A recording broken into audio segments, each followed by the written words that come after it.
तो गाइस हमारा तोरी का पौधा निकल आया है, आप देख सकते हो। ये अच्छा हमने नाम नहीं लिख रखा, अब ये तोरी का पौधा है, इसके लीव्स है, ट्रू लीव्स आ गई है, इसे पता चल रहा है तोरी का है। तो इसको बड़े वाले ग्रो बैग में शिफ्ट कर रहे हैं हम, तो आ जाओ।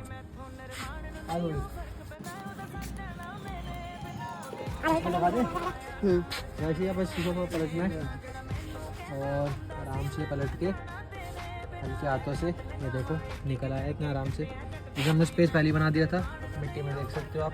तो कुछ नहीं करना है, इसको यहाँ पे ऐसे पलट देना है और मिट्टी ढक देनी है। अब हम खूब सारा पानी दे देंगे और पौधा इसके अंदर एकदम फर्स्ट क्लास चलेगा। मिट्टी एकदम हमने एकदम अच्छी तैयार कर रखी है, देखो आप खाद ऊपर भी दिख रही है, खाद डाल रखी है।